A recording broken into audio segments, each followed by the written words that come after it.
want this city, he should appear before the Senate to answer his questions. Honorable Senators, this gentleman is the first offender. He has never, because this is the first invitation. I'm very much aware. It's the first invitation, and we should be lenient with the CS, yeah, and encourage him that he should be able to do what the majority leader has requested him to do. Yeah. So, because of the respect that we have with even within Gen Zs, I don't want us to open that debate. Let us use, maybe I give only one reader from the minority side to balance. Yes? So you are agreeing with the majority minority reader and the majority minority? Yes, Senator Sifuna. Honorable Senator, I think it's important that we should give the chair time to guide the House. And that is the spirit. Thank you, Honorable Speaker. I thank the leaders on our side for handing this responsibility to me. Honorable Speaker, I know that the Cabinet Secretary for Health is here, and Senator Wambua is one of the people who has questions to put to the CS. Sure, he will get opportunity to say what he wants to say. But for me, Honorable Speaker, I was holding with Senator of Migori, who had a question to the CS for water regarding the Lower Kuja irrigation. Honorable Speaker, this is one CS I have not seen. I don't know how he looks like. If I wouldn't know who the CS for water is, I don't even know his name, Honorable CS. I was looking to see his face. And the majority leader, I think there should be an induction, even when you say he's a new CS, there should be an induction for CSs. Part of the problem why your government is struggling, Honorable Majority Leader, and the President has said it. No. The President has said it himself, that he's not going to be the only person communicating government policy. And it is true. Because who is this person who holds the bucket of water? I don't know him. I don't know if Halwale, if that gentleman, maybe he's even present in this house. Nobody knows who he is. We were just asking ourselves here, amongst the minority leadership, Honorable Speaker. Is he a man? Is he a woman? Nobody knows. So, Honorable Speaker, we want to say this. We are disappointed, and we also call disappointment. But if we want to understand the government policy, we need these cabinet secretaries to interact with us. Yesterday, I ran into the former CS for Energy, David Shif, one of the most astute, and there are a few cabinet secretaries that I respect, because he interacts with members of this house. He explains government policy. Yesterday, if he was still in that docket, I am sure the drama you are seeing in Nairobi of the Nairobi County government dumping garbage outside the Kenya power offices and power retaliating by cutting power to the county government offices, you would not see those things. Because he would, Honorable Speaker, if you look at the relationship between county and national governments, they are supposed to be cordial. Where you see a cabinet secretary, there is a fight in your, but you do nothing at all. All you talk about is 2027 politics. You failed as a cabinet secretary. So, Honorable Speaker, we want this gentleman to at least appear. Let him not fear this house. We want to be his friends, at least from the minority side.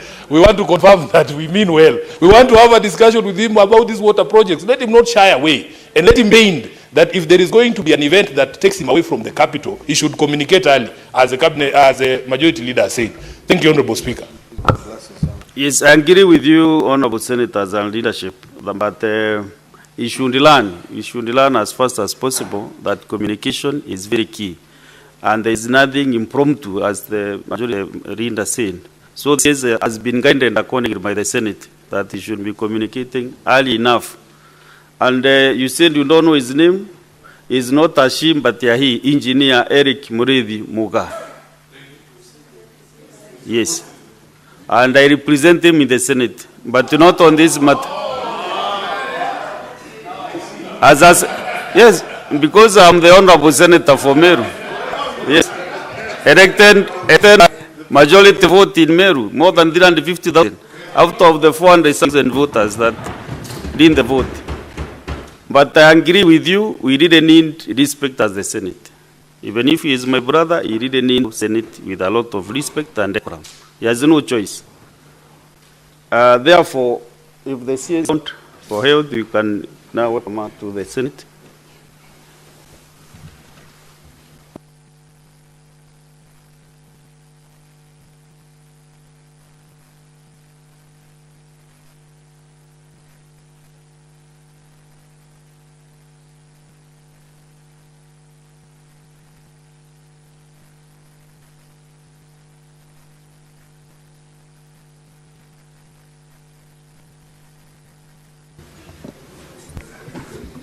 Yeah, okay. Honorable Senators, the CS for Health is here.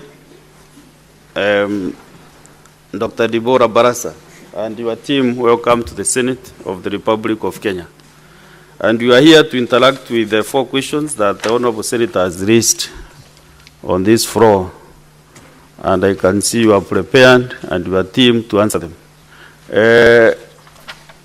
We start with the question number 016 by the nominated Senator, Senator Catherine Muma, who is also going to represent the Speaker in another forum in the next few minutes. So let's first dispense of your question. Senator Catherine Muma. Thank you, Honorable Speaker, for giving me this opportunity. My questions to the, and come CS Baraza to the Senate. With longing number of questions, I'm glad you've managed to come this time. My first question is, could the Cabinet Secretary provide details on the availability and affordability of life-supporting prescription drugs for persons with disabilities living with seizure-related ailments such as epilepsy? The second question is, which pharmaceutical manufacturers, suppliers, and distributors are collaborating with health and the Kenya Medical Supplies Authority to ensure the availability of these medicines, and what are the terms of their operation?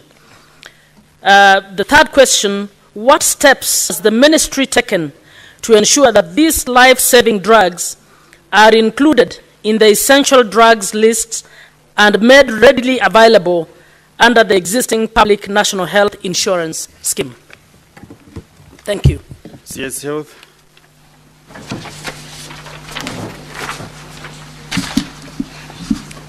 Honorable Speakers, Honorable Speaker and distinguished members of the Senate, it is indeed a great honor and a privilege to appear before this esteemed House today. I sincerely appreciate the invitation to engage with you on the Ministry of Health's ongoing efforts to ensure the availability of quality, accessible, and affordable healthcare services for all Kenyans. The Senate plays a vital role in shaping national health policies, and I welcome this opportunity to present our initiatives and collectively explore ways to healthcare delivery across the country. This occasion also marks my inaugural appearance before this honorable House as Cabinet Secretary for Health. I take this opportunity to reaffirm my commitment to transparency, accountability, and constructive engagement with the Senate in advancing Kenya's health agenda. As we navigate the evolving healthcare landscape, I recognize the Senate's pivotal oversight role in ensuring that the government's health policies and programs effectively serve the needs of all Kenyans. As we move forward with the implementation of Taifa Care, our flagship model for achieving universal health coverage, I look forward to forging a strong partnership with this House. The success of this transformative health agenda depends on the collective effort of the executive, the legislature, the county governments, and the stakeholders. And I am confident that through close collaboration, we will make significant strides in realizing a robust, inclusive, and sustainable care system for all. Honorable members, I will now move to the question by Senator Catherine Mumba. Honorable Speaker, honorable members, medicines used in the country must meet strict regulatory requirements to ensure safety, efficacy, and quality. They must be, first of all, registered and retained by the Pharmacy and Poisons Board. However, if a medicine is selected for inclusion in the essential list but is not yet registered in the country, it may undergo an expedited registration process to facilitate timely access. Secondly, it must be listed in the current Kenya Essential Medicine List 2023. Additionally, for these medicines to be available to the wider public, they need to be stocked by KEMSA as guided by Kenya Essential Medicine List 2023, Kenya Essential Medical Supply List 2023, and the Kenya Essential Diagnostic List 2023. Currently, KEMSA stocks a number of anti-epileptics or anticonvulsants such as lamotrigine, tablets, proic acid tablets, and phenytoin tablets, phenobarbital tablets and injections, midazolam injections, magnesium sulfate injections, levetiracetam injections, gabapentin tablets, diazepam injections, and tablets. It is imperative that the counties draw these commodities from KEMSA to ensure consistent supply to the deserving patients. With regards to which pharmaceutical manufacturers, suppliers, and distributors are partnering with Ministry of Health and KEMSA to ensure availability of these medicines, Honorable Speaker, honorable members, the KEMSA aligns its procurement of health products, the Public Procurement and Asset Disposal Act, the Kenya Essential Medicine List 2023, Kenya Essential Medical Supplies List 2023, and the Kenya Essential Diagnostic List 2023. There are 42 registered local pharmaceuticals or medicine manufacturers at various levels of good manufacturing practice compliance.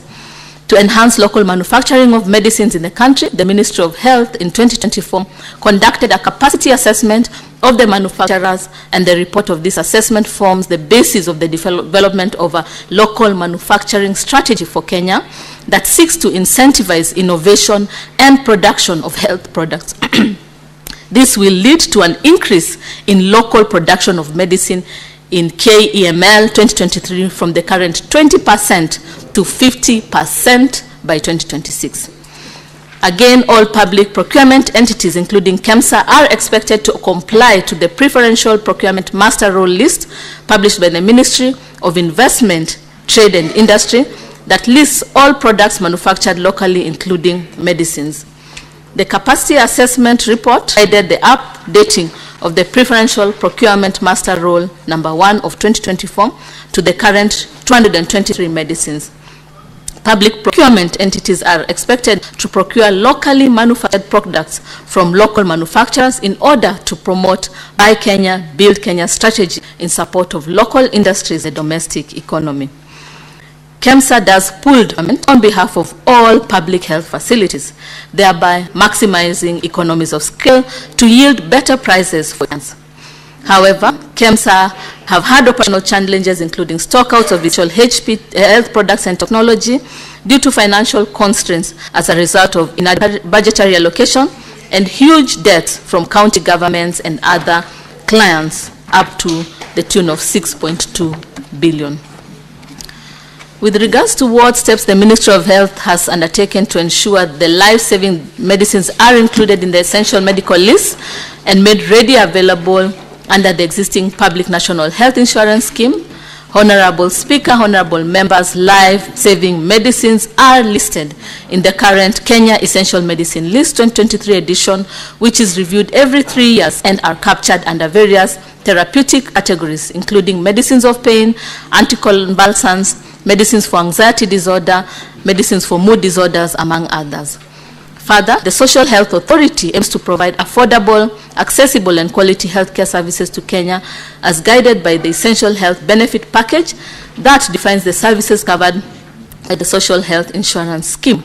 SHA will use the Essential Medicines List to guide the reimbursement of health services and health products to health facilities, various conditions, including those provided for people living with disability. It's a bit. Thank you. Thank you, Madam. Senator Adrian Muma, do you have any supplementary question to the response? An opportunity to ask you 2 supplementary questions. Thank you, Honorable Speaker. I have 2 supplementary questions. Thank you, CS, for the questions. Although the answer was brought prior, so I was not able to read through, but I appreciate what you have just presented. My 2 supplementary questions are as follows. Does the Ministry of Health have a policy that provides relief for persons with disabilities or families with persons with disabilities to ensure that those who require the life-sustaining medication are able to access those medications for free? My second question, what is the ministry planning to do to ensure KEMSA is reorganized to be the inter-county authority that it should be rather than a national government authority, because KEMSA actually provides services to the counties? Thank you very much. Madam CS.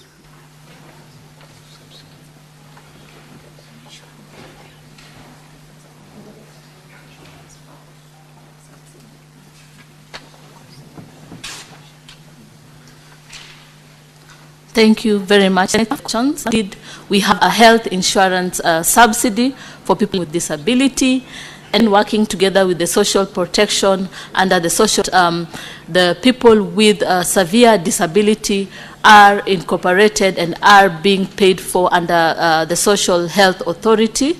That way, they will not incur any cost. The government will take care of them in matters social, in matters health insurance. Additionally, we ensure that the medicines are again cost effective, and we are having cancer reforms to ensure that we promote inter-county, engagement between KEMSA and the county. Thank you.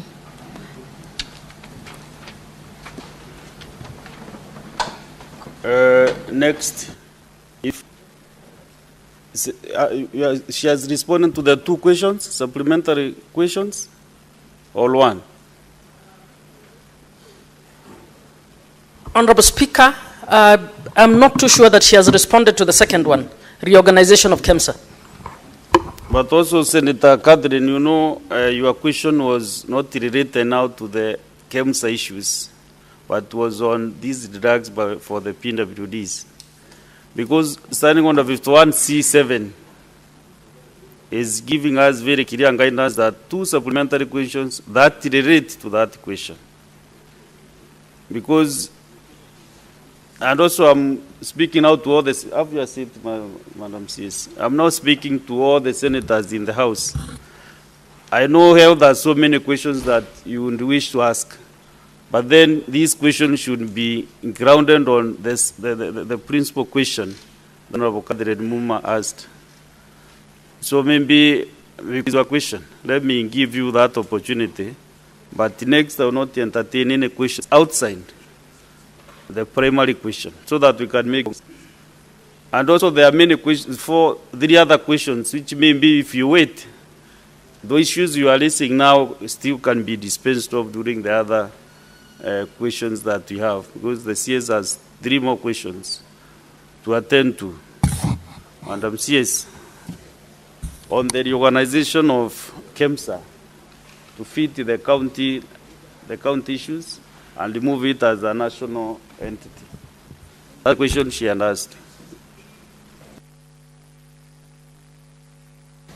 Honorable Speaker, Honorable Member, I kindly request for us to have a comprehensive report from SAC detailing what policies and reforms are there to ensure that we have inter-county partnership.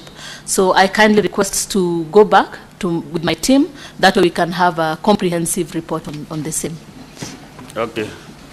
That's okay, but kindly bring the report as you have committed to do. Next is Senator David Wakoli Wafula.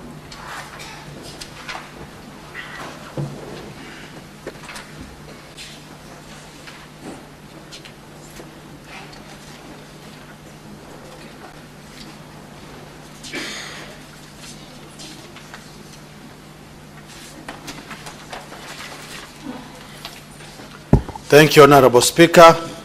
Question number 014. It's whether you have a supplementary question to this question. No. Okay. Your time is coming. Senator Manzo Daniel.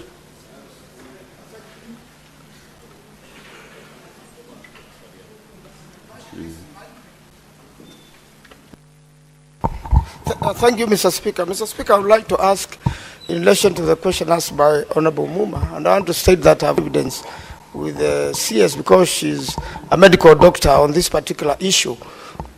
What efforts have you made to educate the public on such people who get seizures?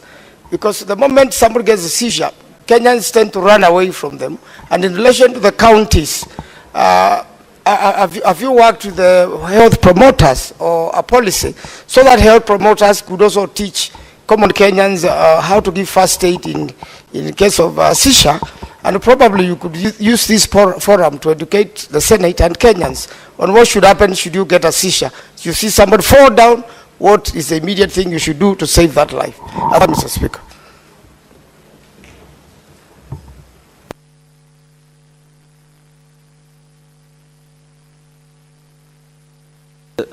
Madam CS. Thank you very much, Honorable Speaker, honorable members. Yes, indeed, seizures is one of the areas that is facing a lot of challenges for patients with the discrimination and alienation of the same. And so as a ministry, we are really working towards ensuring that patients receive, fast management, part of it being through advocacy. We are also leveraging on our community health programs to ensure that we have guidelines and curriculums that are easy for them to utilize. Again, for the school health programs to ensure that these epilepsy and seizures are equally able to be managed before they are referred to the facility. So we are having policies. Yes, we have policies, we have guidelines, we are leveraging on community health promoters, we are educating our healthcare workers on the same so that we improve the management and reduce discrimination of the same. Thank you.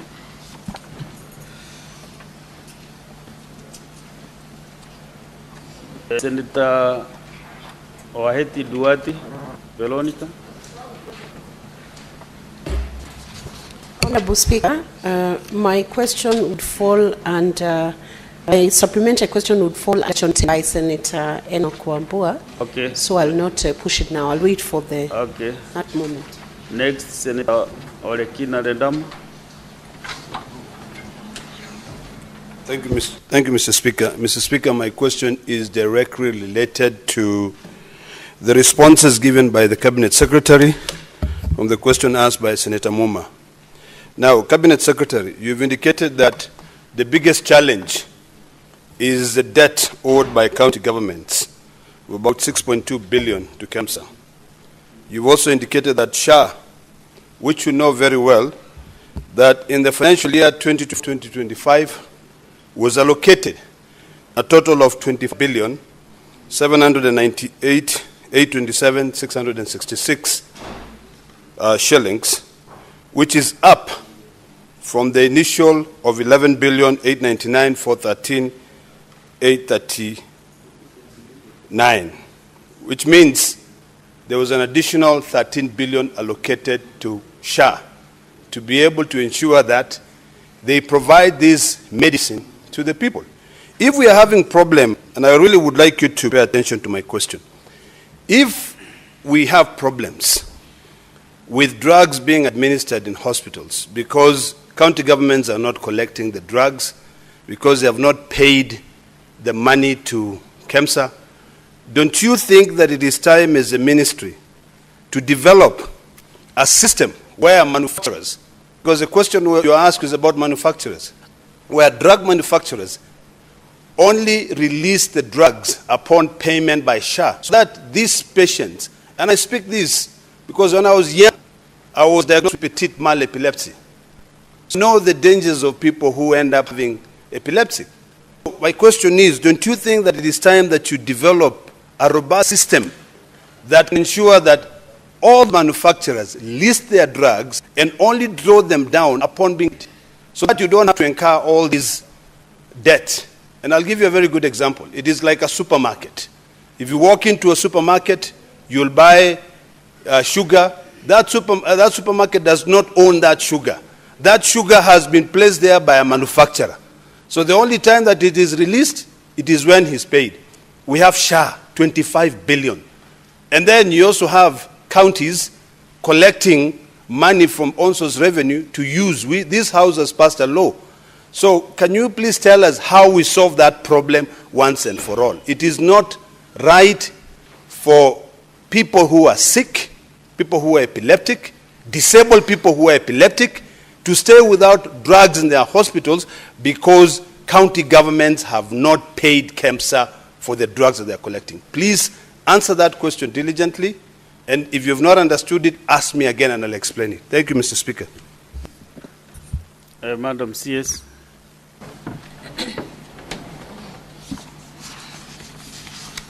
Thank you once again, Honorable Chair and Honorable Member. So indeed, drug availability is really critical for us. We have one of the key challenges that we have faced as a ministry is ensuring that the drugs reach the last mile and ensuring that we have accessibility to essential medicines. And under the UHC, that is the Taifa Care, we are really working tirelessly to ensure that, first of all, we have recapitalization of medicines in KEMSA, and again, that they are reaching the last mile, that is to the facilities up to level 2 and 3 for accessibility by patients. Now, what we have talked about and we are really ensuring that we implement is that SHA will pay, the counties will, SHA will, after the counties have requested, what will happen is SHA directly for medicines before the money is released to counties. That is, when they receive the money from from the claims, part of the areas, apart from ensuring that they are paying the claims, they will ensure that medicines are also withdrawn from that money, and that way before the money is released to the county. So it is an area that we are looking into together with SHA to ensure that we are paying up for the medicines before the rest of the money is released. And that way we want to ensure that KEMSA is routinely recapitalized, it has resources, it has essential medicines to be able to supply at county level. I don't know if I've made sense.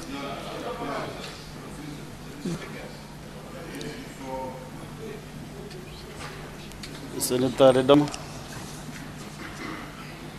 Mr. Speaker, I'm not sure the Secretary understood my question.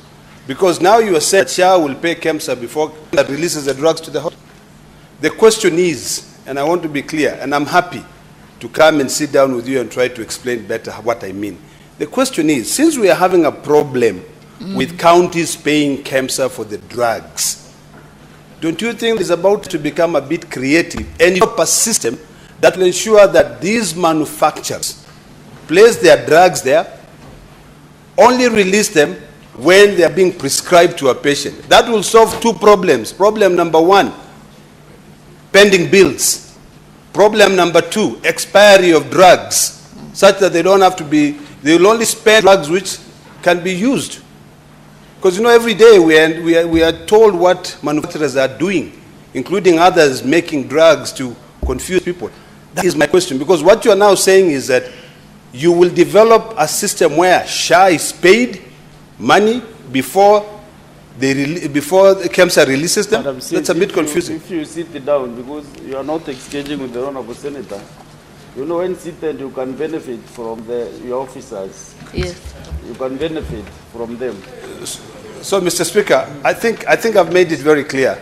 But now I'll allow my colleagues to maybe piggyback on my question. Your colleagues, it isn't any senator with a supplementary question. You can't give your colleagues that opportunity to do that. But I think she has now understood your issue. No, let her first answer.